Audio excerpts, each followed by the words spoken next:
What type of music do you guys want me to make?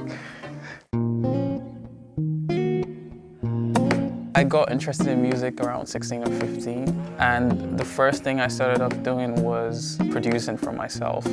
It's always been something I wanted to do.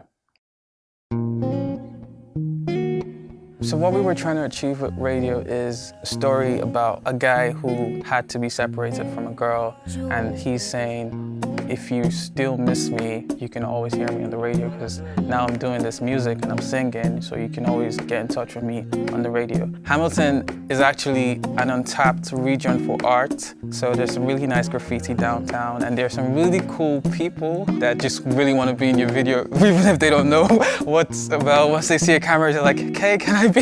So we took advantage of a lot of those things, and yeah, Hamilton was great. When I was coming to Canada, I applied to a lot of schools, and I got accepted to a lot of schools.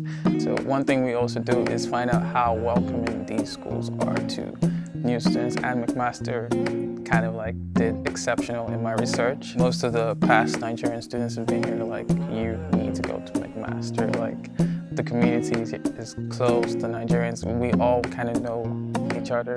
Engineering design was one of the few courses that were available at that time, so because I was already coming from a chemical engineering background, I needed to complement that with something a little stronger, so engineering design worked out.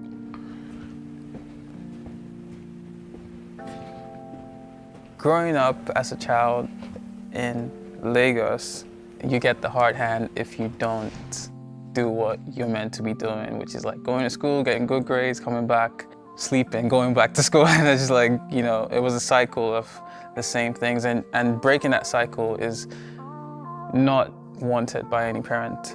I think what really changed it for me was when my parents decided to let me go to school outside of that environment, Lagos. And when I got to Swansea and I saw Nigerian kids that came from the same background that I did, and they're doing music and they're doing what they love, that shifted my mindset a bit that, okay, let me try this thing out full time. Let me try it, like, put more into it.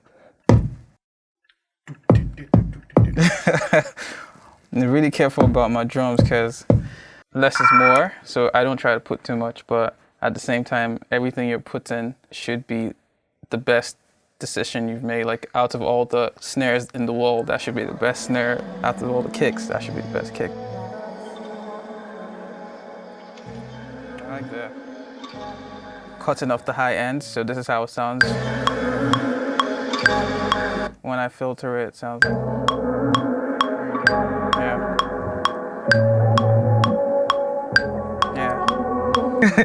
But I'm playing everything off how I'm hearing it in my head, and that should be interesting. So.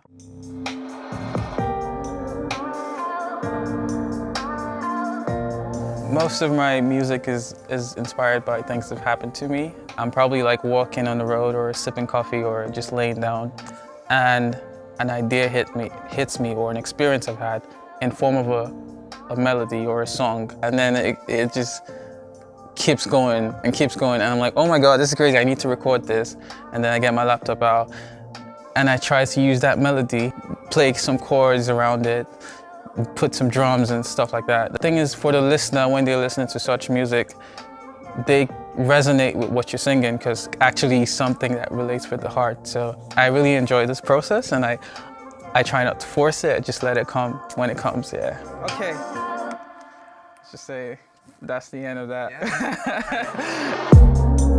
Just seeing how I was actually changing people's life by doing what I love, it made me feel like I need to be, you know, doing this for life. I need to be doing this for forever.